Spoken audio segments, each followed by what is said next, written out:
और जब ये न्यूट्रल मीडियम में जाता है तभी बनाता है MnO4 2 माइनस। अगर तुम्हें इतनी सी चीज़ याद है तुम्हारे बहुत सारे रिएक्शन ऐसे ही निपटा दूंगा यार मैं, ऐसे ही।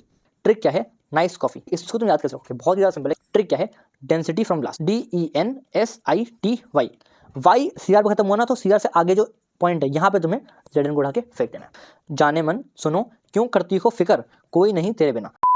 सो hi everyone, this is Anand Sehgal and आज हम वापस से पढ़ने वाले हैं D&F ब्लॉक। अब देखो यार, इस पर्टिकुलर चैप्टर के अंदर मैं तुम्हें ना इस चीज़ को कुछ इस तरह से पढ़ाऊंगा कि आपके प्रीवियस ईयर क्वेश्चन लगना चालू हो जाएंगे, और जो केमिकल रिएक्शन जो तुम याद नहीं कर पाते हो वो तुम याद कर पाओगे, और जो इंपॉर्टेंट चीज़ें हैं वो तुम्हें बहुत ज़्यादा एम्फेसाइज कराऊंगा, एंड जो छोटी छोटी चीज़ें मैं उन्हें बहुत ईजी से आगे बढ़ा दूंगा यार, ठीक है। सो ऑल इन ऑल अगर तुम इस वीडियो को देख लेते हो यार, तो तुम्हारा D&F ब्लॉक का एक भी मार्क्स, मैंने ऐसे एक भी मार्क्स नहीं कटेगा, देन आई मीन इट, ठीक है। चलो हम चीज़ों को स्टार्ट करते हैं। आ जाओ, पहले समझो कि ये है हमारा प्रोडक्ट टेबल, ठीक है। अब देखो यहाँ से लेके यहाँ तक हमारा है D ब्लॉक, ठीक है, डी, और ये जो दिख रहा है आपको ये है हमारा F ब्लॉक, ठीक है। इतना समझ में आई, ठीक है। अब मैं आपसे बात करता हूँ, क्या बोलते हैं, D ब्लॉक को हम बोलते हैं transition element, but ZN CD और HG, अभी यहाँ पे जो तीन एलिमेंट्स हैं ना, हम इनको ट्रांजिशन एलिमेंट नहीं बोलते हैं। अब मैं आपको समझाऊंगा कि क्यों नहीं बोलते हैं, बट आप अभी समझ लो कि ये और ये हम इनको ट्रांजिशन एलिमेंट नहीं बोलते हैं, ठीक है। बाकी सबको हम बोलते हैं ट्रांजिशन एलिमेंट, ठीक है। अब मैं आपको उसको याद करने की ट्रिक बताता हूँ, चलो समझना। पहली बात क्या है कि ये जो सीरीज़ है ना, इसको हम बोलते हैं 3D, इस वाली को हम बोलते हैं 4D, और इस वाली को हम बोलते हैं 5D, ठीक है। अब मैं आपको इसका करने की ट्रिक बता रहा हूँ, क्या, स्कूटी वैन कार में फेंको नाइस कप जनाब, ठीक। अगला, यारी ज़रा निभाना मौत तक, रुको रहा में पेड़ आगे खड़ा, ठीक। अगला, ला हफ्ता वरना रोज़ इधर पीटूंगा और गिराऊंगा हराऊंगा, ठीक, ठीक है। अब तुम इस चीज़ को याद रख सकते हो। अब मैं तो समझाता हूँ कि इलेक्ट्रॉनिक कॉन्फ़िगरेशन क्या होती है ना। अब इलेक्ट्रॉनिक कॉन्फ़िगरेशन का तुम एक बार समझ गए है ना, तो तुम इस वाली चीज़ को कि भैया ZN CD और HG ट्रांजिशन एलिमेंट क्यों नहीं कहलाते, तुम समझ जाओगे, ठीक है। आ जाओ समझते हैं, आ जाओ। देखो समझना बहुत सिंपल है, इलेक्ट्रॉनिक कॉन्फ़िगरेशन समझते हैं क्या है। सबसे पहले मैं आपको बता दूं कि किसी भी चीज़ की इलेक्ट्रॉनिक कॉन्फ़िगरेशन, लेट्स एग्जांपल के लिए मैं आपको बोल रहा हूँ कि ST की इलेक्ट्रॉनिक कॉन्फ़िगरेशन मैं लिख रहा हूँ, मेरे बात ध्यान से समझना, बहुत ध्यान से, ठीक है। ये है भाई इसकी इलेक्ट्रॉनिक कॉन्फ़िगरेशन, ठीक है। लेकिन अब मैं क्या कर रहा हूँ कि मैं इतना आगे का पार्ट नहीं लिखूंगा, कहीं नहीं लिखूंगा, ठीक है। मैं सिर्फ ये लास्ट जो दो चीज़ें हैं ना, मैं इनको लिख रहा हूँ। मैंने कहा ठीक है जी, जो भी चेंजेस होंगे, जो भी इलेक्ट्रॉन आगे पीछे ऊपर नीचे होंगे, वो इसी के अंदर होंगे, है ना। यहाँ पे 2 लिखा हुआ है, यहाँ पे अलग चीज़ें आएंगी, और यहाँ पे 1 लिखा हुआ है, यहाँ पे अलग चीज़ें आ रही होंगी। समझाऊंगा, कोई दिक्कत नहीं है, आराम समझना। देखो समझना, पहले हम बात करते हैं इस वाले की 3D सीरीज़ की, ठीक है। तो मैंने भाई यहाँ पे ऊपर लिखे हुए हैं इसके एटॉमिक नंबर, ठीक है। और ये जो स्टार मार्क है ये तुम्हें बात समझ में आएगा, बट अभी तुम समझते जाओ। 4s, देखो समझना, 4s में स्कैंडियम के 2 इलेक्ट्रॉन आएंगे और 3D में 1 इलेक्ट्रॉन आएगा। इसका मतलब क्या है समझना कि FS 2 है और 3D 1 है, ठीक है। बात समझ में आ रही है। अब मैं तुम्हें एक ही करके समझा रहा हूँ सबका। देखो टाइटेनियम में 4s में 2 आएंगे, 3D में 2 आएंगे, है ना। इस तरह से तुम सबकी इलेक्ट्रॉनिक कॉन्फ़िगरेशन को याद कर सकते हो, है ना। अब मैं तुम्हें याद करने की ट्रिक बता रहा हूँ। देखो FS 3D का तुम सबके लिए चेक कर सकते हो, है ना। यहाँ पे लिखा हुआ है। सिमिलरली इसके लिए लिख सकते हो 5s ऑफ 4D में, है ना। और सिमिलरली इस वाले के लिए लिख सकते हो 6s 5D में, इतने होते हैं, ठीक है। इस वक्त तुम समझ सकते हो। अब मैं तुम्हें याद करने की ट्रिक बताऊँ, जरा समझना। देखो बहुत ही ज़्यादा ईजी है, आपको याद रखना है। एटॉमिक नंबर 21 NS का, है ना। तो भाई यहाँ पे 2 बना 1, 22 है तो 2 और 2, 23 है 2 3, है ना। अब तो यहाँ पे 24 है, बट यहाँ पर अब इसको छोड़ दो, क्यों, क्योंकि बेटा ये है एक्सेप्शन, इसलिए मैंने इस पर करा है स्टार मार्क, ठीक है।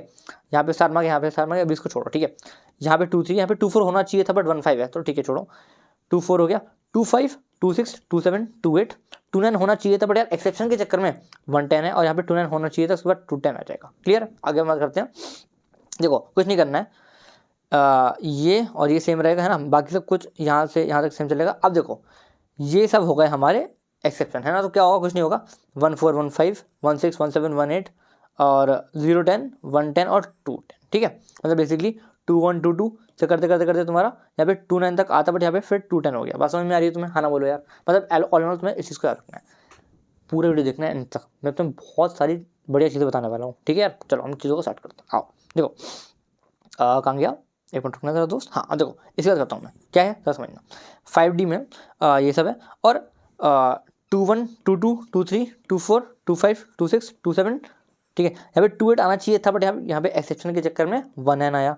यहाँ पे 2 9 आना चाहिए था, लेकिन यहाँ पे क्या आया 1 10 है, यहाँ पे 2 9 आ गया, सिंपल, ठीक है। अब तुम इस चीज़ को याद रख सकते हो। अब मैं आपको समझाता हूँ क्या, कि इसको ट्रांजिशन एलिमेंट क्यों नहीं बोलते हैं? बिकॉज देखो यार, अगर आप चेक करोगे ना तो Zn, Cd और Hg के अंदर जो 3D, 4D और 5D इलेक्ट्रॉन ऑर्बिटल के अंदर जो इलेक्ट्रॉन्स हैं वो पूरे भरे हुए हैं। मतलब 3D में 10 हैं, अच्छा जी, 4D में 10 हैं और 5D में भी मेरे पास 10 हैं। जब भी तुम्हारा डी ऑर्बिटल में पूरे के पूरे इलेक्ट्रॉन भरे होंगे तब हम उसको कभी भी ट्रांजिशन एलिमेंट नहीं बोलते हैं। क्लियर है? बढ़िया, चलो आगे बढ़ते हैं। अब देखो साइज की बात करता हूँ, है ना। साइज में क्या है समझना। अब मैं पहले 3D, 4D और 5D के बारे में बात करता हूँ। 3D सबसे कम होता है साइज में, फिर 4D और 5D का बराबर हो जाता है। बट यहाँ पे एक कैच है, क्या कि ये जो चीज़ है ना, ये जो रूल है, ये कब चालू होता है? Starts from second vertical line of D block. मतलब क्या है सर, समझाऊंगा। देखो यार, तुम्हारे सामने मेरे भाई मैंने डी ब्लॉक लिख दिया, ठीक है। अब देखो, ये है फर्स्ट वर्टिकल लाइन, ये है सेकंड वर्टिकल लाइन, ये है थर्ड वर्टिकल लाइन। मतलब एक लाइन, दो लाइन, तीसरी लाइन, ठीक है, ऐसा समझ में आ रही है। तो ये बोल रहा है start from second vertical line. मतलब क्या है कि ये जो चीज़ है ना, ये यहाँ से चालू होगी और यहाँ तक चलेगी, है ना। यानी कि क्या कि अगर मैं इसके अकॉर्डिंग चलूँ तो भाई Ti सबसे कम होना चाहिए, फिर Z और HF लगभग बराबर होना चाहिए। बिल्कुल सही बात है। लेकिन इन तीनों में SC, Y और LA में जो है मामला कुछ अलग है, बिकॉज Y और LA यहाँ पे जो है वो बराबर नहीं है।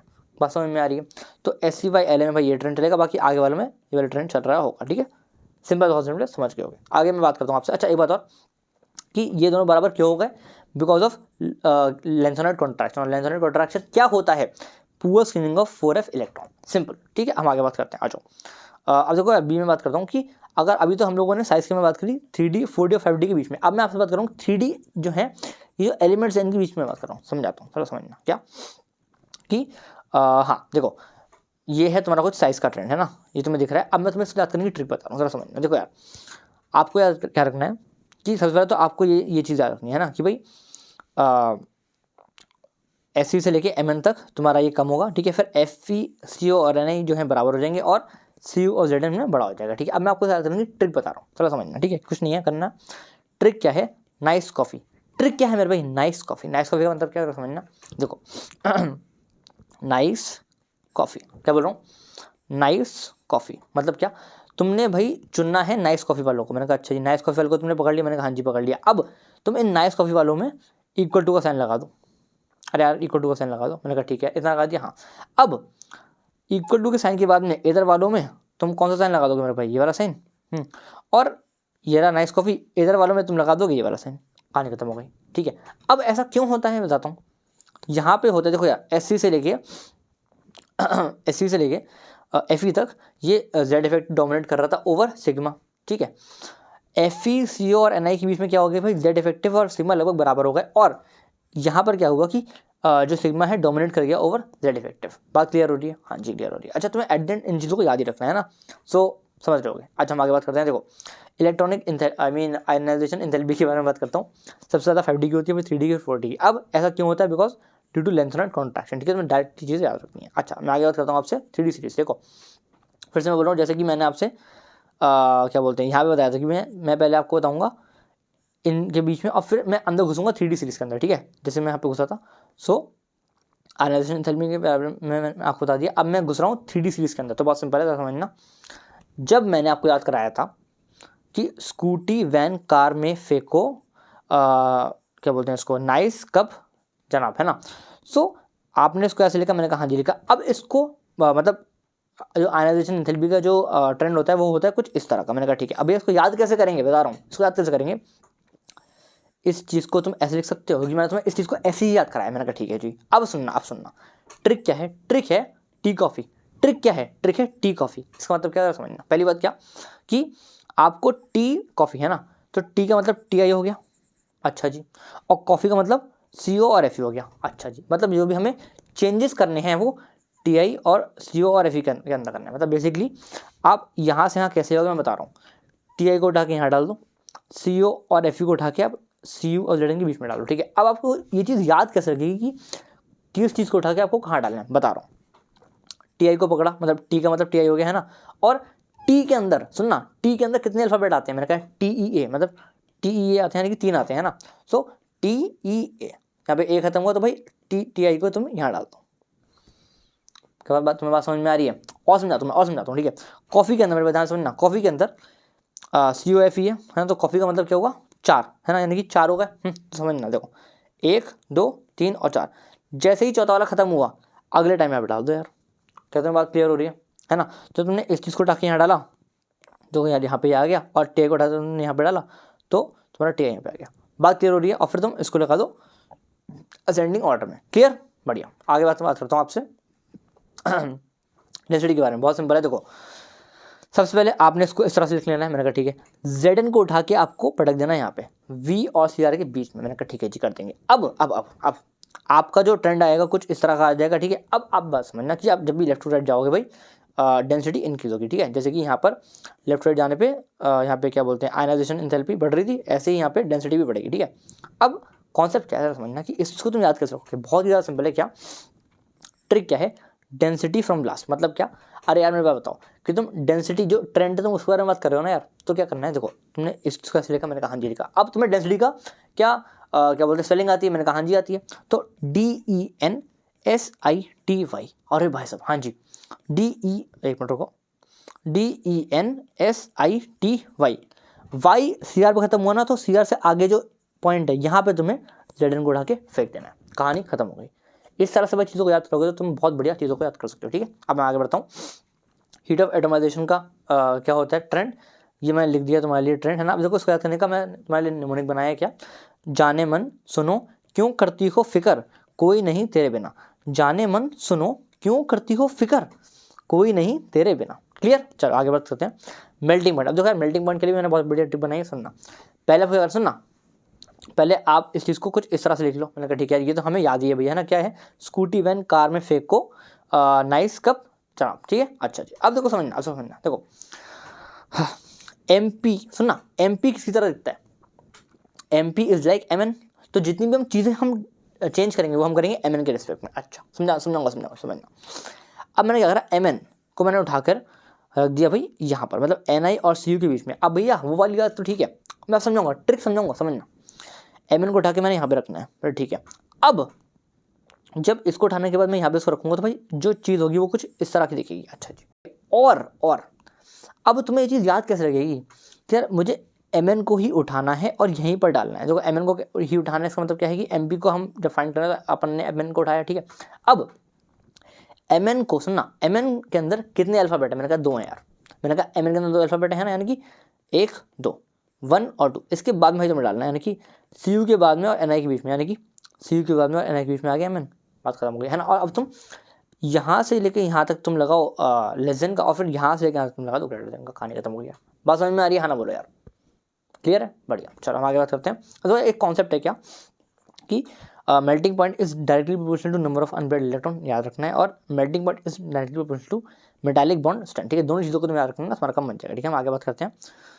अब देखो मैं ऑक्सीडेशन नंबर की बात कर रहा हूँ, बहुत सिंपल है, मैंने तुम्हारे लिए लिख दिया, तुम्हें इस चीज़ को याद, मतलब जो तुम्हें चीज़ याद है ही ऑलरेडी, है ना। अब मैं आपको समझा रहा हूँ कि जो ऑक्सीडेशन नंबर है वो कैसे कैसे होता है। देखो समझना, TI से लेकर Zn तक +2 होता है, SC से लेकर NI तक +3 होता है, TI से NI 4 होता है, V से MN 5 होता है, CR से Fe 6 होता है, MN से MN का +7 होता है, और कॉपर का +1 होता है।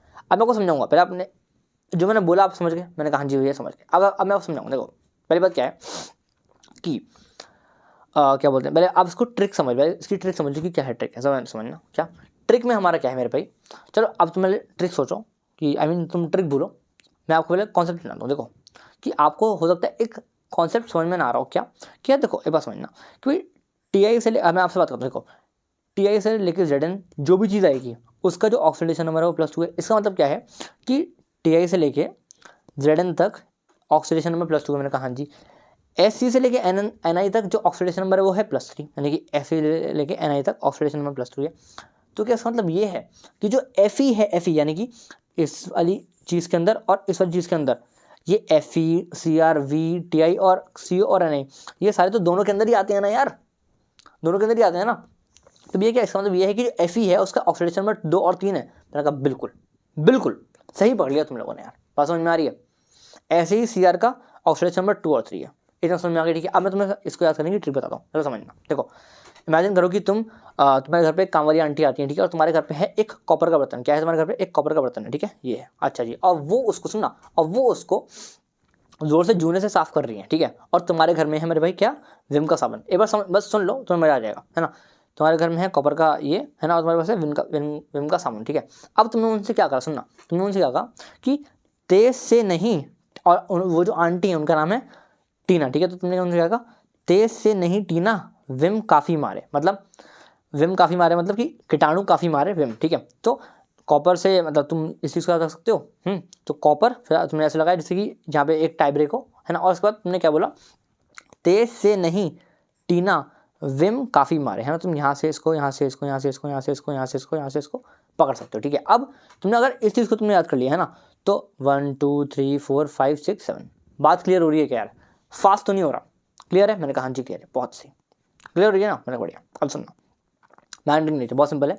मैग्नेटिक मोमेंट का फॉर्मूला होता है रूट में n इंटू एन प्लस 2, और यहाँ पे n क्या है भाई, नंबर ऑफ अनपेयर्ड इलेक्ट्रॉन, ठीक है। अब एक छोटी सी बात और, क्या कि मैग्नेटिक मोमेंट 0 होता है जब स्पीशीज होती है डायमैग्नेटिक, और सॉरी अगर मैग्नेटिक मोमेंट 0 है तो भाई तुम्हारी स्पीशीज डायमैग्नेटिक है, और अगर मैग्नेटिक मोमेंट 0 नहीं है तो तुम्हारी जो स्पीशीज है वो पैरामैग्नेटिक है। अब भैया इसको याद कैसे करूँगा, सुनना बता दूंगा। सुनना, देखो यार, जब भी कोई चीज़ 0 हो जाती है, जब भी कोई चीज़ 0 हो जाती है इसका मतलब क्या है, उमर गई, है ना। तो भाई अगर मैग्नेटिक मोमेंट 0 हो गया तो वो डाई हो गई, खत्म। जब कोई चीज़ 0 नहीं है तो भाई वो जिंदा है, तो भाई वो पैरा हो गई, सिंपल, है ना। तो भाई जब भी कोई चीज़ 0 है तो भाई वो डाई हो गई, सिंपल, ठीक है। मैं आगे बात करता हूँ। देखो यार, अब क्या है कि D block element form colour ions, है ना। जब ये जो डी ब्लॉक एलिमेंट होते हैं ये कलर आयंस फॉर्म करते हैं। इसका मतलब क्या है, सुनना, कि ये तुम्हारा एटम के अंदर का शेल है, ठीक है। जब यहाँ पे n = 1 पे तुम्हारा एक एटम पड़ा हुआ था, सॉरी एटम कह रहा हूं, इलेक्ट्रॉन पड़ा हुआ था, तो इसने एक एनर्जी एब्जॉर्व करी और ये चला गया एक हायर एनर्जी लेवल में, यहाँ से यहाँ पे गया, यहाँ पे पहुँच गया, ठीक है। अब जब ये वापस से नीचे आएगा, है ना, तो भाई तभी कुछ एनर्जी लूज़ करेगा। और एनर्जी लूज़ कैसे करेगा भाई, एक मतलब वेवलेंथ निकालेगा वो, एक मतलब वेवलेंथ, आई मीन वेवलेंथ के अंदर एक एनर्जी निकालेगा जिसकी वेवलेंथ होगी, और उस वेवलेंथ के चक्कर में भाई हमें मिलेगा एक कलर। तो ठीक है भाई, कलर कुछ इस तरह के आते हैं। अब कोई तो बच्चा तुमसे पूछ ले कि भैया मुझे आप बताओ, अगर भैया यहाँ से रेड एनर्जी, मतलब रेड वेवलेंथ की एनर्जी गई, तो भैया यहाँ से कौन सा कलर निकलेगा, मैंने कहा बता दूंगा, कोई दिक्कत नहीं है। पहले तुम्हें एक ऐसे चक्र बनाना है, और ऐसे करके बना लो, ठीक है। अब तुम्हें क्या लिखना है, वी आई नहीं लिखना, जैसे VIB GYOR होता है ना भाई, तो उसमें तुम्हें आई नहीं लिखना है ना भाई, तुम्हें सब लिखना है। तो भाई देखो VBGYOR, ठीक है।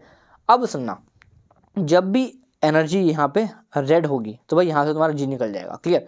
अगर तुम्हारा V एनर्जी ये वाली होती है, तुम्हारा कलर कौन सा आता, येलो वाला आता। अगर तुम्हारा एनर्जी ये वाला O होता, तुम्हारा कलर कौन सा आता, B निकल जाता।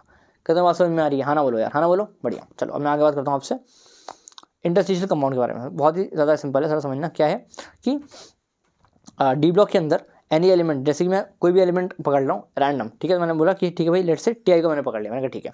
अब ये TI का एक लैटिस है, मैंने क्या बोला, TI का एक लैटिस है, ठीक है। अब अगर इसके अंदर मैंने H या फिर N के अंदर कुछ भी डाल दिया, है ना, सो भाई ये हो जाएगा एक इंटरस्टिशियल कंपाउंड, ठीक है। बात समझ में आ रही है। अब समझना कि एग्जाम्पल कौन से हैं, थोड़ा सा इसको याद रखना, कौन सा, TiH 1.7 Fe3C, ठीक है।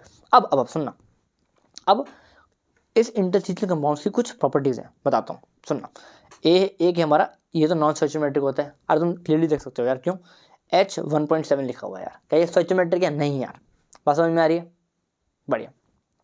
बहुत हार्ड होते हैं, हाई मेल्टिंग पॉइंट होता है, इनर्ट होते हैं, और मेटालिक कंडक्टिविटी को मेरे भाई अपनी रिटेन करते हैं, ठीक है। इस चीज़ को तुम्हें एज इट इज़ याद रखना है, सिंपल, ठीक है। अब मैं आगे आपसे बात करता हूँ। देखो एक छोटा सा कॉन्सेप्ट और है, क्या है वो कि मैंने तुम्हारे लिए ये 3D सीरीज़ के एलिमेंट्स लिख दिए हैं, अभी तक तुम्हें याद हो गया होगा, है ना। स्कूटी वैन कार में फेंको, क्या बोलते हैं अपना ये नाइस कप जनाब, ठीक है। अभी तक मेरे को याद था निकल कॉपर सिंह, अभी मैंने याद करा नाइस कप जनाब, इसलिए थोड़ा अटक रहा हूँ यहाँ पे, सोचो भूल जाओ। अब सुनो, एक कॉन्सेप्ट क्या है कि नोट क्या है कि अगर मैंने एक एलॉय बनाया NiCu और Zn से, अगर ये NiCu और Zn से मिला हुआ एलॉय है तो भाई उसको हम बोलते हैं जर्मन सिल्वर, ठीक है। छोटा सा कॉन्सेप्ट था, समझ गए, ठीक है। इसको तुम्हें एज इट इज याद रखना है।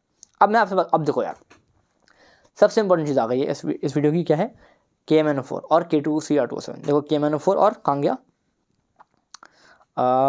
अबे भाई आ जाओ भाई, बेइज्जती करा रहे, हाँ K2Cr2O7, ठीक है। अब सुनना, हर चीज़ बताऊँगा, बहुत सिंपल। देखो पहले समझो कि भाई K+ और MnO4 माइनस में टूट सकता है। पहले आप समझो कि KMnO4 जब भी हम रिएक्शन वगैरह करेंगे ना, तो हम अगर हमारे पास MnO4 माइनस है तो हम उससे KMnO4 बना सकते हैं ना। तो अगर हमारे पास MnO4 है तो हम लोग उससे रिएक्शन कर सकते हैं, इतना बात समझो। अब समझना, मेथड ऑफ प्रिपरेशन क्या है, एक लैब मेथड है, एक कमर्शियल मेथड है। क्या है समझना, मेरे पास Mn2+ है और S2O8 है। यहाँ पे जब मैंने इसको एसिडिक मीडियम में डाला तो भाई क्या होगा कि MnO4 यहाँ से निकला, ठीक है, यहाँ से निकलेगा MnO4 और SO4 2-। ठीक है, अब तुम्हें इस चीज़ को एसिडिक याद रखना है। बट फॉर इंस्टेंस थोड़ा सा मैं तुम्हें समझा देता हूँ कि कैसे है, कैसे तुम्हें हल्का सा याद रख सकते हो। देखो S2O8 में से भाई, इसमें से भाई 8 इलेक्ट्रॉन, आई मीन 8 तुम्हें ऑक्सीजन दिख रहे हैं। मैंने कहा जी दिख रहे हैं, थोड़ा सा जूम करो तुम्हारे लिए इधर आओ।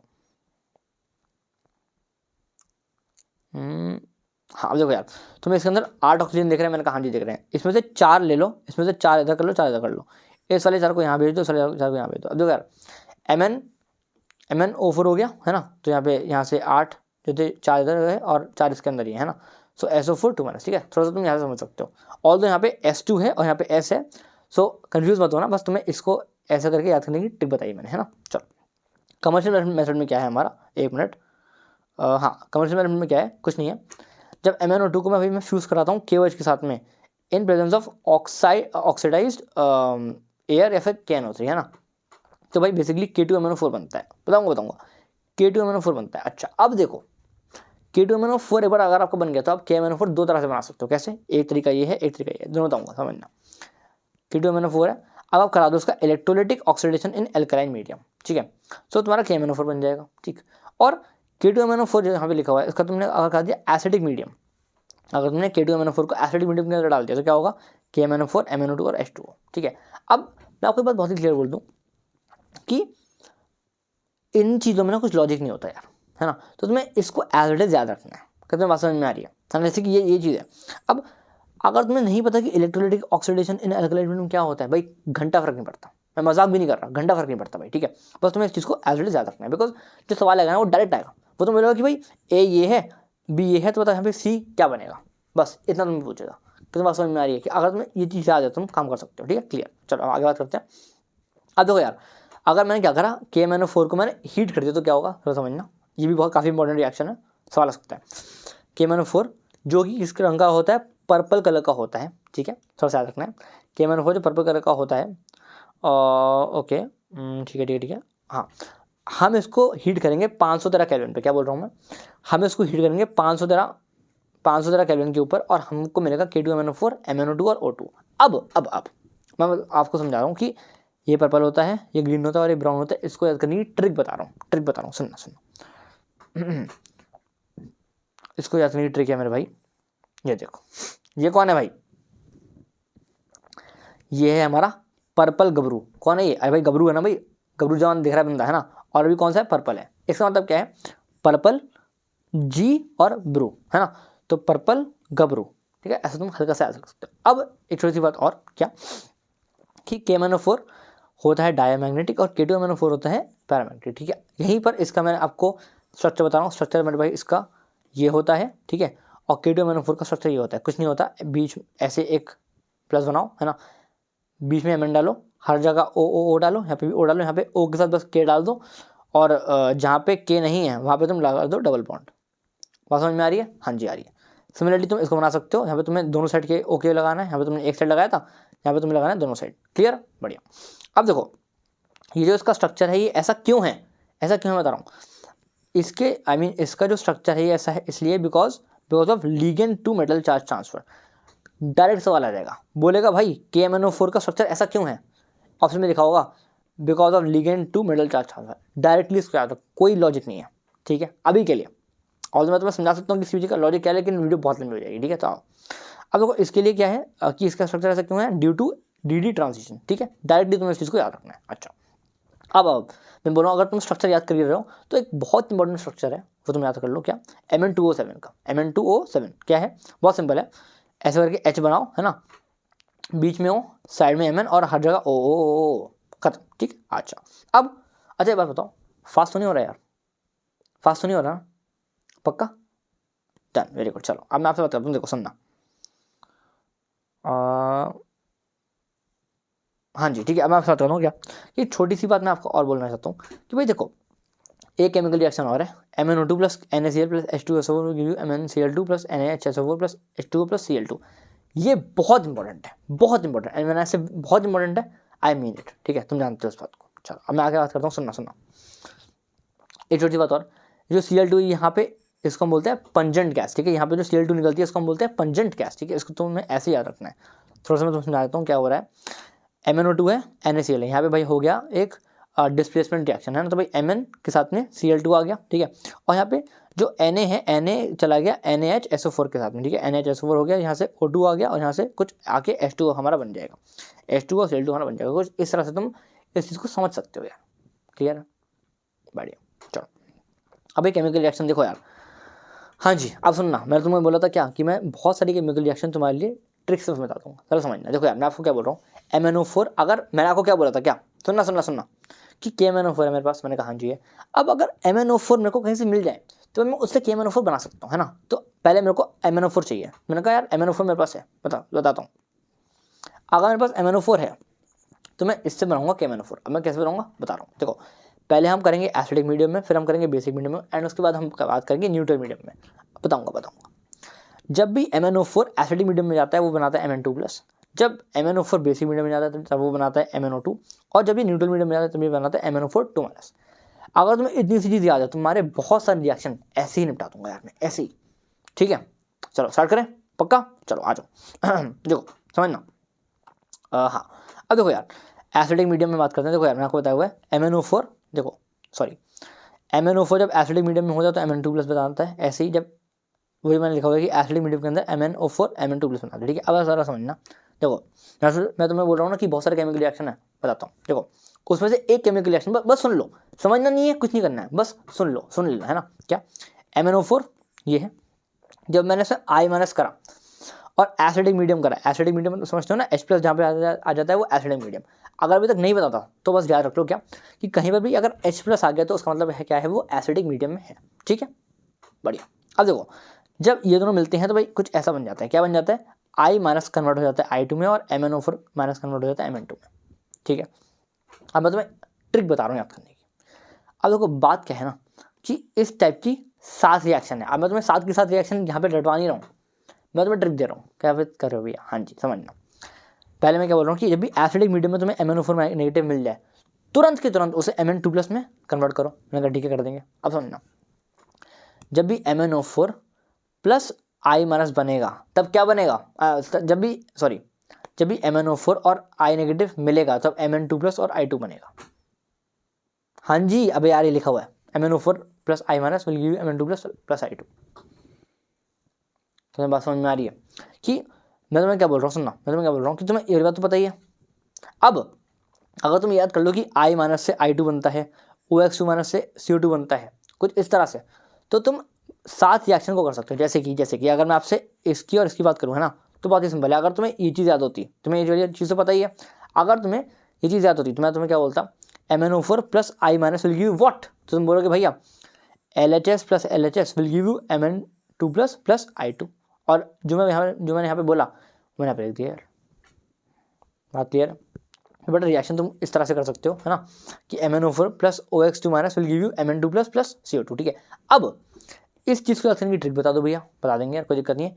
एक ऑक्स को फिर से न्यू सॉन्ग सुनाओ, क्या बोल रहा हूँ, एक ऑक्स को फिर से न्यू सॉन्ग सुनाओ, क्लियर है, बढ़िया। अब तुम्हें इस चीज़ को याद रखना है डायरेक्ट कि यार यहाँ से ये बनता है, बताऊँगा समझना। देखो कैसे याद रख सकते हो हल्का सा, कि जब तुम यहाँ से यहाँ जाओगे ना, हर एक उसमें क्या बोलते हैं, ऑक्सीडेशन होगा। मतलब क्या, यहाँ पे -1 से यहाँ पे 0 हो गया तो भाई ऑक्सीडेशन हो गया, है ना, जो नंबर है वो बढ़ गया, है ना, ऐसे करके सब में हो जाएगा। बट 3 चीज़ें हैं जिसमें नहीं होगा, एक तो ये हो गया, एक ये हो गया और एक ये हो गया, है ना। तो इसलिए मैं आपको बता रहा हूँ, देखो बेसिकली तुम इसको चेक करो, है ना, जिसमें भी O है वो गड़बड़ कर रहा है, क्या बोल रहा हूँ, जिसमें भी O है, इसमें O है, इसमें O है और इसमें O है, जिसमें भी O है भाई वो गड़बड़ कर रहा है ना। तो पहले O वाला डिफ़ॉल्ट है ना, तो भाई मैं डिफ़ॉल्ट कह रहा हूँ, फॉल्टी है।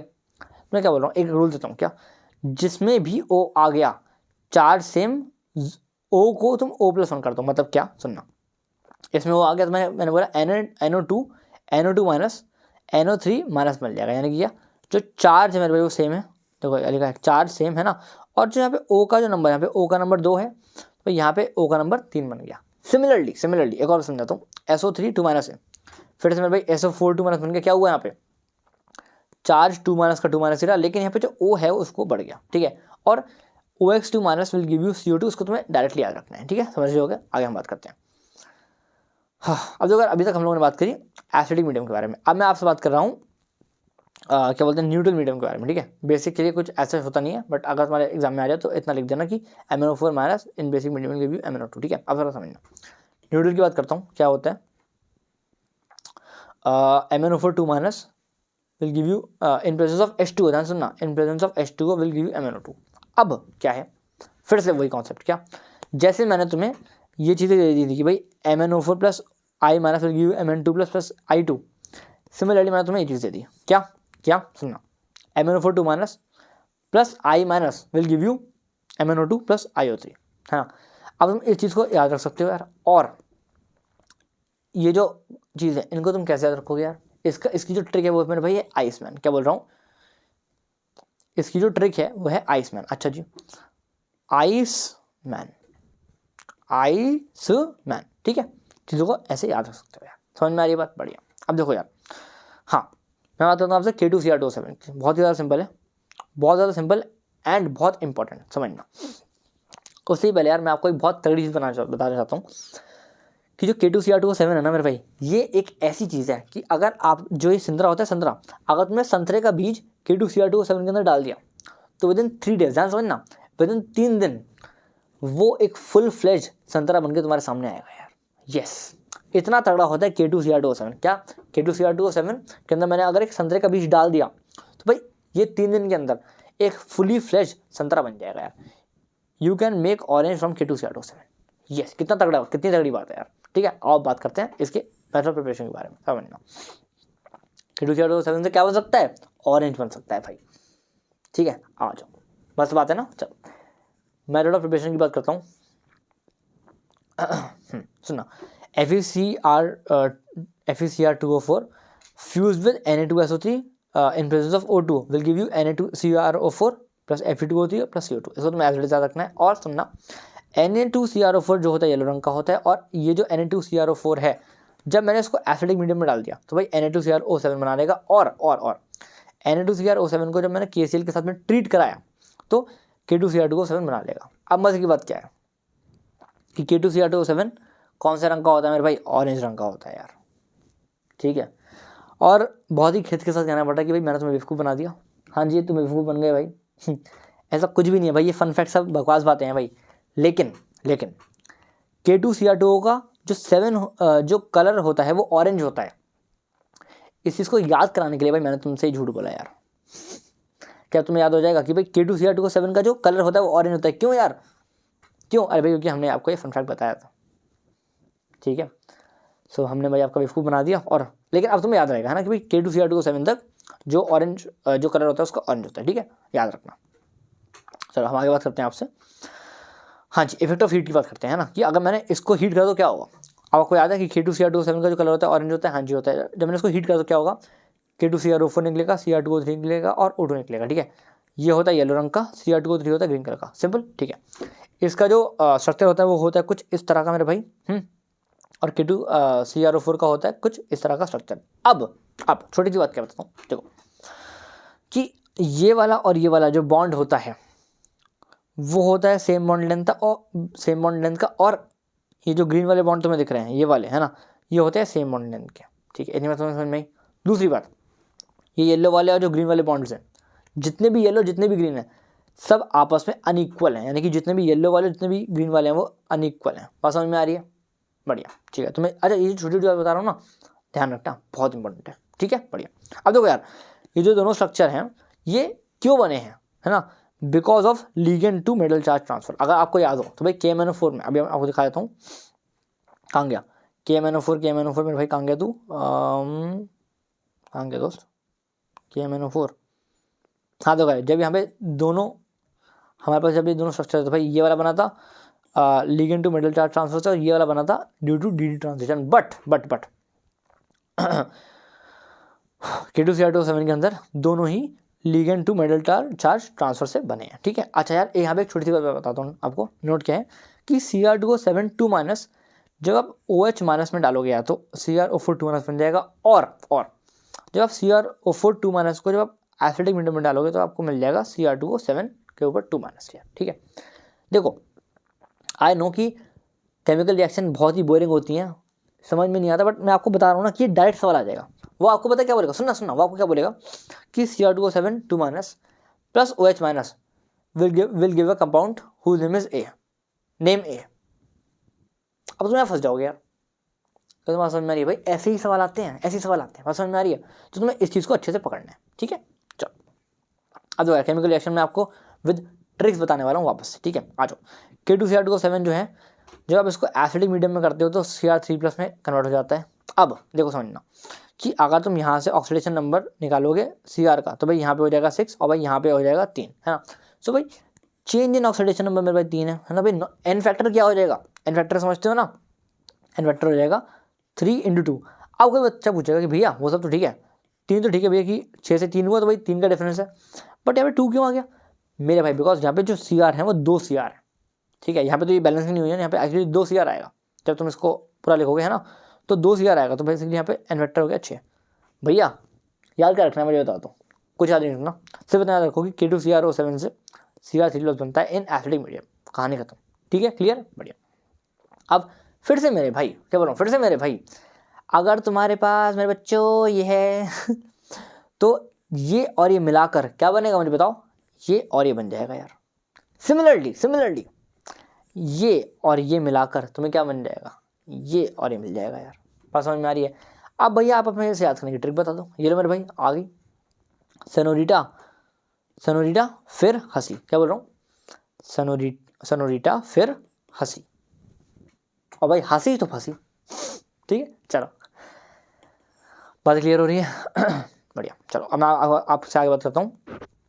K2Cr2O7 plus SO2। अब देखो ये काफ़ी इंपॉर्टेंट है ना, बिकॉज जहाँ से मैंने पढ़ा था, जहाँ पे जो मेरे सर थे उन्होंने मेरे को अभी तक याद है, उन्होंने मेरे को ये केमिकल रिएक्शन अच्छे से याद करवाई थी। उन्होंने बोला था कि बेटा ये बहुत इंपॉर्टेंट है, मैं तुम्हें बता रहा हूँ ये बहुत इंपॉर्टेंट है भाई, ठीक है। आओ इधर, K2Cr2O7 plus SO2 will give you in presence of H2SO4, मतलब basically in presence of acid will give you K2SO4 plus Cr2SO4 3 plus H2O। अब यहाँ पे इंपॉर्टेंट बात क्या है, पहली बात तो इंपॉर्टेंट क्या है कि तुम्हें इसको याद रखना है। दूसरी बात क्या इंपॉर्टेंट है कि इस चीज़ का जो कलर होता है वो ग्रीन होता है, क्लियर है। आगे मैं बात करता हूँ, ये क्या है, क्रोमाइल क्लोराइड टेस्ट। बहुत ही सिंपल सा टेस्ट है, बहुत तगड़ी चीज़ है, समझना। क्या बोल रहा है, कह रहा है भाई सॉलिड आयनिक क्लोराइड। अच्छा भैया सॉलिड आयनिक क्लोराइड जो होते हैं ना वो क्या होते हैं बताता हूँ, KCl हो गया, NaCl हो गया। मैं आपको याद करा दूंगा कि भी सॉलिड आयनिक क्लोराइड कौन से होते हैं और कौन से नहीं होते हैं, बट अभी तुम सुनो, मेरी बात तो सुनना कि जब भी कोई सॉलिड आयनिक क्लोराइड को हम क्या बोलते हैं, सॉलिड K2Cr2O7 और कॉन्सनट्रेटेड H2SO4 के साथ में जब हम ट्रीट कराते हैं, क्या बोल रहा हूँ, जब हम ट्रीट कराते हैं इस चीज़ को इसके और इसके साथ में, तो भाई क्या बनता है, CrO2Cl2। और यहाँ पे CrO2Cl2 क्या होता है मेरे भाई, वो होता है क्रोमाइल क्लोराइड। बात समझ में आ रही है, हम उसको बोलते हैं क्रोमाइल क्लोराइड, और एंड दैट टू इसका कलर होता है रेडिश ब्राउन।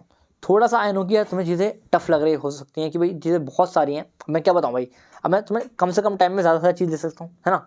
तो चलो छोड़ो, फालतू बात नहीं करते हैं, आओ पढ़ाई करते हैं। देखो अब मैंने जब इस चीज़ को उठा के यहाँ रखा और मैंने इसको NaOH के साथ में ट्रीट कराया, सुनना, जब मैंने इसको NaOH के साथ में ट्रीट कराया तो भाई ये कुछ बन गया Na2CrO4, और भाई ये होता है येलो कलर का, तभी मैंने इसको किस रंग से लिखा है, येलो रंग से लिखा है, ठीक है। अब इस चीज़ को उठा के अगर मैंने डाइल्यूट H2SO4 में डाल दिया in presence of hydrogen peroxide, H2O2 hydrogen peroxide, right. So ये दोनों मिलकर बनाते हैं CrO4, ठीक है। मैं इन चीज़ों को याद रखना है क्या, बिल्कुल याद रखना है। फिर से बोल दूँ, डायरेक्ट सवाल आ जाएगा, फंस जाओगे यार, है ना। तो इसको याद कर लो कि तुम्हारा काम मिल जाएगा। अब ध्यान समझना क्या बोल रहा हूँ, कि मैंने आपको बताया था, है ना, कि मैं आपको बताऊंगा सॉलिड आयनिक क्लोराइड कौन से होते हैं कौन से नहीं होते हैं। देखो मैं आपको बस इतना बता देता हूँ कि कौन से नहीं होते हैं, जो बचे हैं वो होते हैं यार, ठीक है। सो ये देखो मैं आपको बता दूँ कि कौन से नहीं होते हैं, Ag SN Pb Hg ये नहीं होते हैं, बाकी सब होते हैं। अच्छा अब इसको बताने की भी ट्रिक क्या है, ऐसा नहीं है, आज ही सुनो प्यार हो गया, आज ही सुनो प्यार हो गया, कहानी खत्म, ठीक है, इलाका राख। चलो हाँ भाई, अब एक छोटी सी बात और फिर हमारा ये खत्म हो जाएगा। अब हम फिर चलेंगे F ब्लॉक पे, ठीक है। चलो कैटलिस्ट की हम बात करते हैं कि कैटलिस्ट आप कई बार पूछ लेते हैं ना, तो मैं बताता हूँ कैटलिस्ट तीन कैटलिस्ट में आपको जो इंपॉर्टेंट बताता हूँ। एक V2O5 है, एक Fe है और एक Na है, ठीक है। V2O5 use in contact process. भाई कॉन्टैक्ट प्रोसेस क्या होता है, जब आप लोग H2SO4 की प्रिपरेशन करते हो तो हम उसको बोलते हैं कॉन्टैक्ट प्रोसेस, और कॉन्टैक्ट प्रोसेस के अंदर कैटलिस्ट होता है V2O5। सिमिलरली हार्बर प्रोसेस क्या होता है, अरे भैया अमोनिया बनता है ना उससे, तो N2+KH2 will lead to 2NH3, तो तुमने कहीं ना कहीं पढ़ा होगा। यहाँ पे जो कैटलिस्ट यूज होता है उसको हम बोलते हैं Fe यानी कि आयरन, ठीक है। और Ni is use in hydrogenation, बात नहीं खत्म, ठीक है। अब मैं आपसे बात करता हूँ F ब्लॉक की, ठीक है, बहुत सिंपल है, कर लोगे तुम, सुनना। F ब्लॉक ये लिखा हुआ है, ठीक है। अब एक छोटी बात मैं समझाना चाहता हूँ आपको कि जो F ब्लॉक है ना, ये बेसिकली नीचे क्यों लिखा हुआ होता है, पहले आप समझना इंपॉर्टेंट है, इसलिए समझा रहा हूँ, वरना समझाता नहीं। यहाँ से लेके यहाँ तक ये F ब्लॉक कुछ इस तरह से है, मतलब क्या कि ये जो तुम्हें दिख रहा है ना, जो तुम्हें दिख रहा है मतलब बेसिकली जो तुम्हें ऐसे करके दिख रही है ये चीज़ है ना, इसके पीछे है भाई F ब्लॉक है ना, और ये कुछ घुमा हुआ ऐसे आया है। मतलब क्या है कि अगर यहाँ से मैंने LA को उठाया तो भाई मेरे को क्या दिखेगा, मेरे को दिखेगा भाई CE। मैंने CE को उठाया तो मुझे दिखेगा PR, बात समझ में आ रही है। ऐसे ही मैंने अगर AC को उठाया तो मुझे दिखेगा TH, क्लियर है। अब ये घूम के पूरा HF के बीच आ जाता है, मतलब क्या बोल रहा हूँ कि अगर मैंने HF को उठा के देखा तो भाई मुझे दिखेगा LU, अगर मैंने RF को उठा के देखा तो मुझे दिखेगा LR, अगर मैंने LR को उठा के देखा तो मुझे क्या दिखेगा NO। बात क्लियर है, सही है। चलो अब मैं आपसे बात करता हूँ, देखो F ब्लॉक एलिमेंट्स को हम बोलते हैं इनर ट्रांजिशन एलिमेंट। अरे भाई इनर ट्रांजिशन क्यों बोलते हैं, अब तो समझ गए यार क्यों बोलते हैं मेरे भाई, बिकॉज ये इसके अंदर होते हैं मेरे भाई। बात क्लियर है, हाँ ना बोलो, हाँ ना बोलो भाई, बढ़िया। चलो अब देखो यार अब देखो एक बात समझो क्या कि भाई इसको हम बोलते हैं लेंथेनॉइड और इसको हम बोलते हैं एक्टिनॉइड। ऐसा क्यों होता है, बिकॉज लेंथेनम इसका स्टार्टिंग होता है और एक्टिनॉइड इसका स्टार्टिंग होता है, ठीक है। आप समझना, देखो लेंथेनॉइड को याद करने की मैं आपको ट्रिक बता देता हूँ क्या है। ये मैंने लिख दिए सारे के सारे एलिमेंट्स और ये उनके एटॉमिक नंबर है, ठीक है, इसको तुम देख सकते हो। याद करने की ट्रिक क्या है, अच्छा तुम्हें ये तो बताइए है ना कि ला हफ्ता वाला था, तो मैं इसको कन्वर्ट कर रहा हूँ, मैं बता रहा हूँ।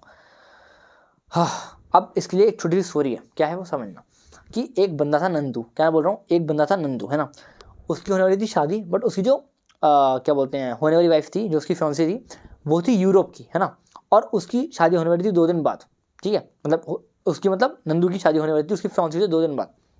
तो वो मस्त अपना एकदम झालर वाला लगा रहा था अपने घर के ऊपर, जिससे कि भैया लगे भाई माहौल वॉल है ना। अब इतना समझ में आ गई, मैंने कहा हाँ जी आ गई। अब मैं आपको बताता हूँ, सुनना।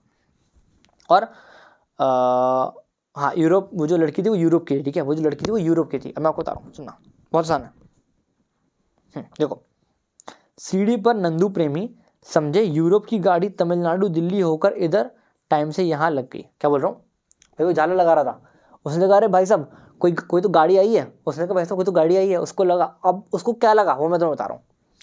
सीढ़ी पर नंदू प्रेमी समझे यूरोप की गाड़ी तमिलनाडु दिल्ली होकर इधर टाइम से यहाँ लग गई, ठीक है, समझ लोगे, थोड़ा सा कर लेना है ना। अच्छा यहाँ पे क्या है, एटनॉइड का जो मैं तुम्हें ट्रिक बता रहा हूँ वो ये है ना, और एटॉमिक नंबर ये है। अब जो ट्रिक है समझना, एक था पति, उसकी 9 पत्नी अमेरिका में थी। क्या बोल रहा हूँ, एक था पति, उसकी 9 पत्नी तो भाई अमेरिका में थी, 4 बच्चे कैलिफोर्निया में, इस फैमिली में 9 लड़कियाँ, ठीक है। थोड़ा सा सैड है बट इस फैमिली में 9 लड़कियाँ, ठीक है। सो इस चीज़ को तुम यहाँ से थोड़ा सा समझ के याद कर सकते हो, ठीक है। 4 मतलब CM, ठीक है, थोड़ा सा समझना। अच्छा जी अब मैं आपसे बात करता हूँ इलेक्ट्रॉनिक कॉन्फ़िगरेशन के बारे में, बहुत सिंपल है, समझना। तुमने अगर इसकी याद कर ली तो मैं तुम्हें इसकी तो याद करा ही दूंगा, समझना। देखो बहुत सिंपल है, बहुत ज़्यादा सिंपल है। सबसे पहले क्या बोलते हैं 4F 5D 6S 5F 6D 7S, ठीक है, इतना तुम समझ सकते हो। अब सुनना, देखो हाँ आपको याद रखना है 1 1 2 तो आपको याद रखना ही पड़ेगा है ना। अब आपको मैं बता रहा हूँ 302, सुनना, 302 402 502 602 702 है ना, यहाँ पे होता 802, बट यहाँ पे भाई है एक्सेप्शन, तो भाई यहाँ पे हो गया 712, ठीक है। सिमिलरली यहाँ पे हो गया 902 और 1002 1102 1202 1302 1402 और यहाँ पे हो जाता 1502, बट यहाँ पे भी एक्सेप्शन है, इसलिए यहाँ पे हो गया 1412, ठीक है। इतना तो समझ में आ गई, मैंने कहा हाँ जी आ गई। अब और क्या बोलते हैं, हाँ तो बेसिकली एक्सेप्शन कितने हैं, एक्सेप्शन कितने हैं, CE GD और LU सॉरी, ओके। अब मैं आपसे बताता हूँ एक्टिनॉइड की, ठीक है। आपको ये वाली चीज़ तो याद है ही है ना, मतलब इसको याद करने की ट्रिक। अब मैं आपको समझा रहा हूँ कि इलेक्ट्रॉनिक कॉन्फ़िगरेशन हम कैसे रटोगे, देखो समझो। यहाँ की इलेक्ट्रॉनिक कॉन्फ़िगरेशन और यहाँ की इलेक्ट्रॉनिक कॉन्फ़िगरेशन एग्जैक्टली सेम में आइडेंटिकल है, ठीक है। तो यहाँ से कॉपी करो और यहाँ पे पेस्ट कर दो, कोई दिक्कत नहीं है। अब मैं आपको समझा रहा हूँ कि जो चेंज है वो यहाँ, अबे यार सॉरी, जो चेंज है वो यहाँ से लेके यहाँ तक में है, ठीक है। तो कुछ नहीं है, ये है 022 212 312 412 है ना। तो बेसिकली 212 करना है, 312 करना है, 412 करना है, ठीक है। और यहाँ पे 022 करना है, इतना तुम याद रख सकते हो, ठीक है। मैं आपसे आगे बात करता हूँ। अच्छा एक बात और कि ये है लेंथेनॉइड और ये है एक्टिनॉइड, ठीक है। मैं आपसे बात करूँगा ऑक्सीडेशन नंबर, है ना, कि भाई इधर लेंथेनॉइड का इधर एक्टिनॉइड का, समझना। लेंथेनॉइड का जो मोस्ट कॉमन ऑक्सीडेशन नंबर होता है वो होता है +3, है ना। और जितने भी लेंथेनॉइड होते हैं वो सारे के सारे एलिमेंट्स शो करते हैं, आई मीन जितने भी लेंथेनॉइड के एलिमेंट होते हैं वो सारे के सारे +3 ऑक्सीडेशन नंबर शो करते हैं, ठीक है। अब कुछ ऐसे भी कमीने होते हैं जो +2 ऑक्सीडेशन शो करते हैं, वो होते हैं EU और YB, ठीक है। और बताऊँगा इतने हो गया, हाँ। और कुछ +4 ऑक्सीडेशन शो करते हैं, वो होते हैं CE, PR, ND, TB और DY। अच्छा, अब एक छोटी सी बात बताना चाहता हूँ मैं तुम्हें, क्या कि ये चीज़ शो तो करते हैं, ये वाली भी चीज़ शो तो करते हैं, बट ये लोग चाहते हैं ना, मनी सारे चाहते हैं कि हम ना +3 ऑक्सीडेशन स्टेट में आ जाए, ठीक है। तो अब सुनना, जब +2 वाले +3 में आना चाहेंगे, है ना, तो इनको होना पड़ेगा ऑक्सीडेशन। अरे भैया ऑक्सीडेशन में बढ़ रहा है ना, +2 से +3 हो रहा है तो भाई ऑक्सीडेशन होगा। अब ये चाहते हैं ऑक्सीडाइज होना, तो भाई ये सामने वाले को क्या करेंगे, रिड्यूस करेंगे। तो भाई हम उसको बोलते हैं अच्छे रिड्यूसिंग एजेंट है। सिमिलरली ये चाहते हैं भाई +4 से +3 में जाना है कि ये रिड्यूस होना चाहते हैं, तो इनको हम करेंगे रिड्यूस। और अगर ये रिड्यूस होना चाहते हैं तो सामने वाले को क्या करेंगे, ऑक्सीडाइज करेंगे।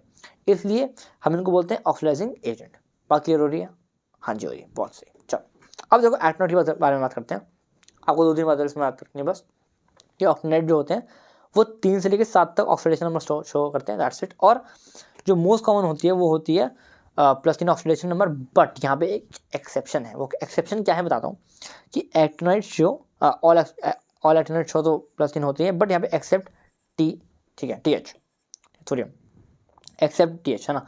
अब ऐसा क्यों है वो तुम छोड़ो क्यों है, बट तुम्हें याद रखना है कि भाई एक्टिनॉइड का जो फर्स्ट एलिमेंट होता है वो शो नहीं करता +3, ठीक है। बात खत्म हो गई, ठीक है, सिंपल। अच्छा अब हम बात करते हैं भाई केमिकल रिएक्शन के बारे में। आपसे बहुत ही ज़्यादा सिंपल है। देखो अब मैं आपको उसको ट्रिक से बताऊंगा, बट ट्रिक थोड़ी ना हल्की सी, आपको बस अगर आप याद कर पाओ तो NCXSO, अगर आप उसको याद रख पाओ तो भाई मजा आ जाएगा। तो इसको याद रखना पहले कि ट्रिक है NCXSO।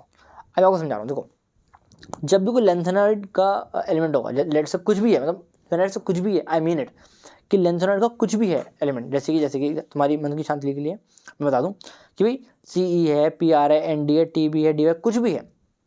अब मैं आपको बता रहा हूँ डायरेक्ट रिएक्शन। क्या, जब N2 के साथ में करेगा तो LN बनाएगा, जब C के साथ में हीट होगा और 273 के एलिमेंट पर हीट होगा तब LNC2 बनाएगा। और ऐसे करते करते तुम इस चीज़ को समझ सकते हो, है ना, कि X2 के साथ में करेगा LNX3 बनाएगा, S के साथ में करेगा LN2S3 बनाएगा, O2 के साथ में करेगा LN2O3 बनाएगा, H के साथ में करेगा, यानी कि अब सुनना, जब भी Ln जो है वो एसिड के साथ में रिएक्ट करेगा तब वो बनाएगा H2।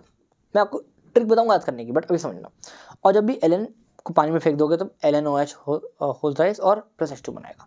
अब भैया ट्रिक बताओ फटाफट, बता रहा हूँ, सुनना। Ln ये है, मैंने कहा हाँ जी है, N दिख रहा है, C दिख रहा है, X दिख रहा है, S दिख रहा है और O दिख रहा है ना। तो NCXSO, मैंने कहा ठीक है जी, कोई दिक्कत वाली बात नहीं है ना। तो मैंने तुम्हें क्या बोला था, NCXSO, उसको याद रखो, मैंने कहा हाँ जी। तो तुम क्या तुम इसका रख सकते हो, मैंने कहा हाँ जी रख सकते हैं। अब सुनना, NCXSO आपने ऐसे लिख दिया और Ln आपने लगा दिया। अब कुछ नहीं करना, याद रखना 1 1 1 2 1 3 2 3 2 3। अच्छा जी, अब सुनना, 1 1 मतलब LnB1 और LnB1 और 1B1, I mean NB1। Similarly 1 2 मतलब LN1 C2, तो यार चेक कर लो। 1 3 मतलब LN1 और X3, तो भाई ये देखो चेक कर लो। 2 3 मतलब LN2S3, चेक कर लो। 2 3 मतलब LN2S3 LN2O3, मतलब समझ रहे हो ना।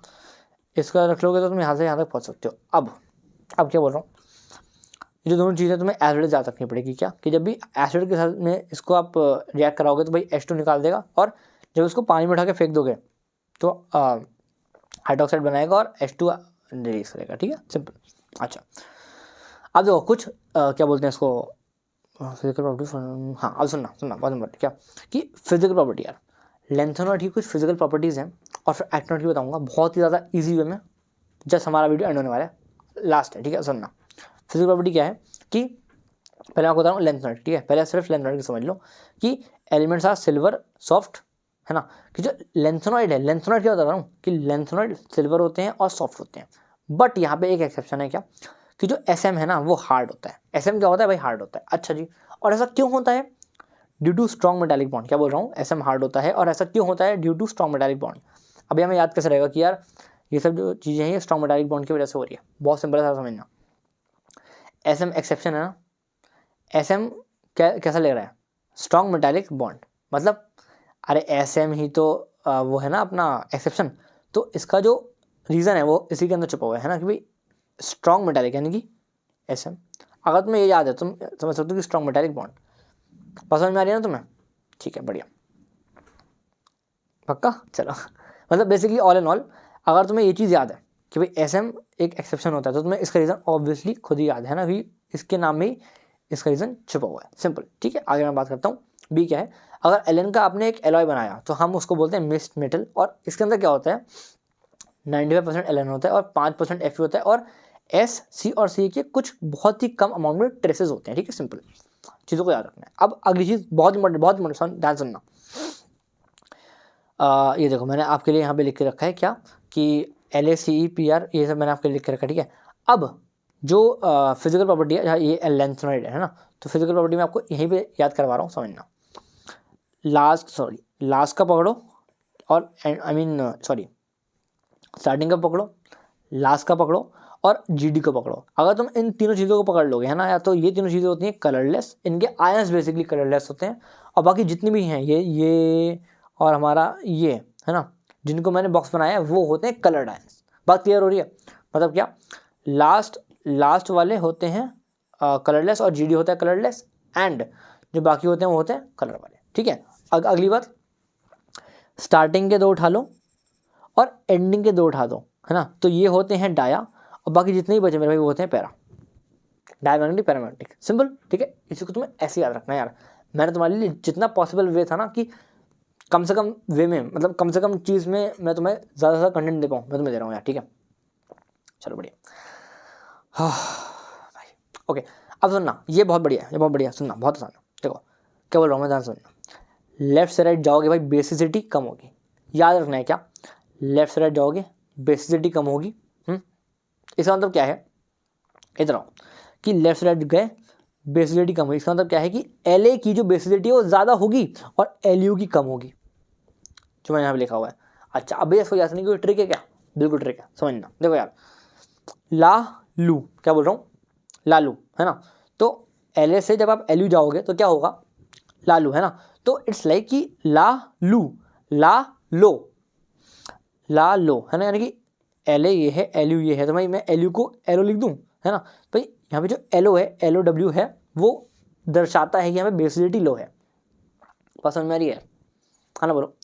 मतलब LU मतलब LOW वाला लो, है ना। सो बेसिकली जब आप यहाँ से यहाँ जाओगे भाई, बेसिसिटी कम हो जाएगी। बात सिंपल है, खत्म, बात क्लियर हो रही है यार। कि LU का जो बेसिसिटी होगा वो लो होगा, और LA का जो बेसिसिटी होगा वो हाई होगा। कहानी खत्म, ठीक है, बढ़िया। सिमिलरिटी जब लेफ्ट टू राइट जाओगे भाई, हार्डनेस आपका बढ़ेगा, ठीक है। इसका मतलब क्या है, कि LA की हार्डनेस कम होगी और LU की हार्डनेस ज़्यादा होगी। क्लियर है? अच्छा, अब सुनना। अच्छा, एक बात और है ना, कि यहाँ से यहाँ जाने में भाई हार्डनेस तो बढ़ रही है, बट स्टिल जो SM है वो मोस्ट हार्ड होगा। भैया ये कहाँ लिखा हुआ था यार? अरे बेटा मारो उधर को, मैं इधर। SM is hard due to strong metallic bond, है ना। सबसे ज़्यादा हार्ड अभी भी SM ही है, ठीक है। मेरी बात क्लियर है तुम्हें, है ना? ठीक है, तो अगर तुम्हें इतनी बात समझ में आ गई, अब मैं आगे बढ़ रहा हूँ, ठीक है। जरा समझना, देखो इधर आ जाओ, है ना। ये है लेंथेनॉइड के लिए, सॉरी ये साइड है लेंथेनॉइड के लिए, और ये है एक्टिनॉइड के लिए। बहुत ईजी है, सुनना। लेफ्ट साइड जाओगे आयनिक रेडियस कम होगा, यहाँ पे भी लेफ्ट साइड जाओगे आयनिक रेडियस कम होगा। अब यहाँ पे होगा बिकॉज ऑफ लेंथेनॉइड कॉन्ट्रैक्शन, यहाँ पर होगा because of actinoid contraction. Lanthanoid contraction का मतलब क्या होता है? Due to poor screening of 4f electron, और यहाँ पे होता है poor screening of 5f electron. Clear है? एंड एक तो रीज़न ये है कि लेंथेनॉइड कॉन्ट्रैक्शन के चक्कर में हो रहा है। दूसरा जो रीज़न है वो क्या है, कि change in effective nuclear charge. दोनों में इफेक्टिव न्यूक्लियर चार्ज बढ़ने के चक्कर में भी भाई आयनिक रेडियस कम हो जाता है, ठीक है। तुम्हें इन चीज़ों को डायरेक्टली याद रखना है यार, ठीक है। लास्ट एंड द फाइनल चीज़ वो क्या है, कि 6 है हमारा फिजिकल प्रॉपर्टी, ठीक है। एक्टिनॉइड के लिए फिजिकल प्रॉपर्टी बता रहा हूँ तुम्हें। ऑल एलिमेंट्स आर पैरामैग्नेट, जितने भी एलिमेंट हैं वो पैरामैग्नेटिक है, सिल्वर है और रेडियो एक्टिव है, ठीक है। और दूसरी चीज़, they get tarnished on exposure with alkali metal, मतलब क्या कि अगर मेरे पास एक एक्टिनोइड है और मेरे पास एक एल्कली मेटल है, अगर मैंने इनको एक ही बीकर में डाल दिया तो भाई जो अपना ये क्या बोलते हैं एक्टिनोइड है, ये हो जाएगा टार्निश, ठीक है। सो यार विद दिस हम लोगों ने फाइनली कंप्लीट कर लिया इस चैप्टर को, ठीक है। अब देखो इस पर्टिकुलर वीडियो के बाद में ना आई थिंक कि तुमसे प्रीवियस क्वेश्चन सारे के सारे लग जाने चाहिए, और इसके बाद में मैं तुम्हारे लिए लेके आ रहा हूँ type wise previous question of this particular chapter यार, ठीक है। हम लोग ऐसे कर रहे होंगे, हम एक चैप्टर करेंगे रिवाइज और हम उसके बाद प्रीवियस क्वेश्चन उसके लिए लेके आ रहे होंगे टाइप वाइज, है ना। और आई थिंक ये भी शायद मैक्सिमम कितने होंगे, शायद 30 टाइप के अंदर भाई मैं इस चीज़ को खत्म कर दूंगा यार, ठीक है। सो अगर तुम्हें वीडियो अच्छी लगी हो यार तो एक लाइक कर सकते हो, और ट्रिक बनाने में ना जान निकल गई है भाई, ठीक है।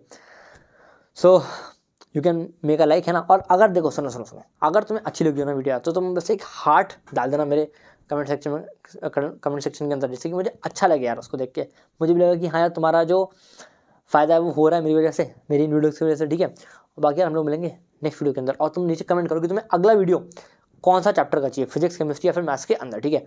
हम लोग मिलेंगे नेक्स्ट वीडियो के अंदर, तब तक के लिए जय हिंद, बाय बाय।